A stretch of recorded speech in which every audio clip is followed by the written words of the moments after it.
പാർവതി സങ്കടപ്പെടുത്തരുതെന്ന് കരുതി ഞാൻ ആ വീട് വിട്ടു പോയിട്ട് പോലും എന്നെ കണ്ടെത്തി എനിക്ക് കിടക്കാൻ ഒരിടോ ഒരു ജോലി ഒപ്പിച്ചു തന്നത് ഈ നിൽക്കുന്ന എന്റെ മരുമോളാണ്.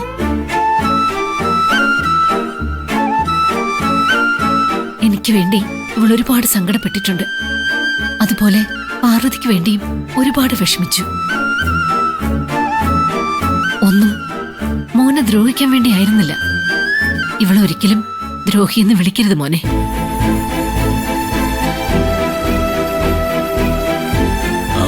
ഞാൻ പെട്ടെന്ന് അങ്ങനെ പറഞ്ഞു പോയതാ.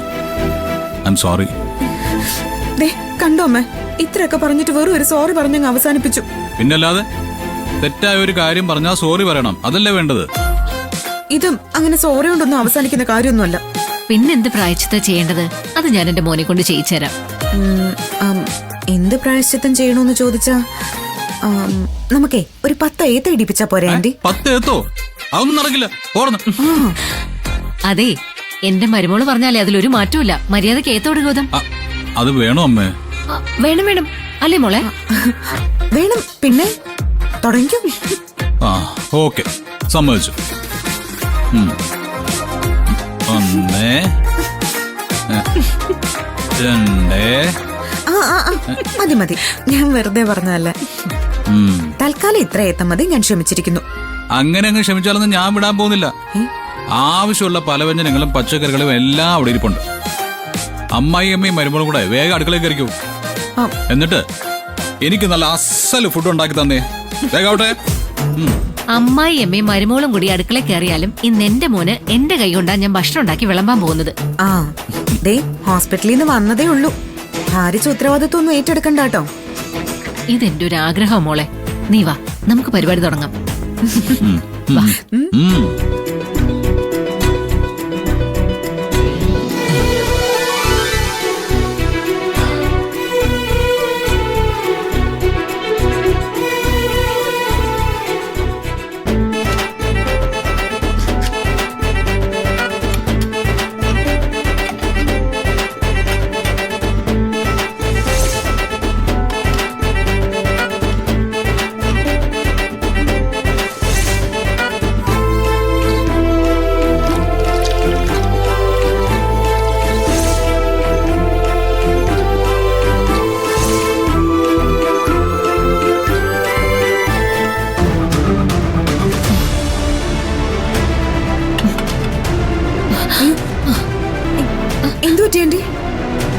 ഒന്നുമില്ല മോളെ, മരണം വിഴുങ്ങിക്കൊണ്ടിരിക്കുന്ന ദേഹമല്ലേ, അതുകൊണ്ടാ.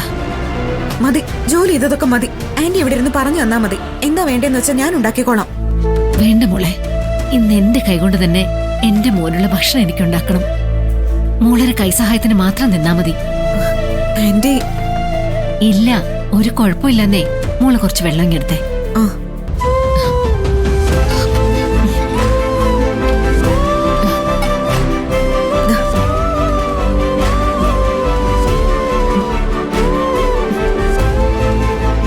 കുഴപ്പമില്ല മോൾ, ആ വെണ്ടയ്ക്കൂടി ഒന്ന് കഴുകിയെടുത്തേ.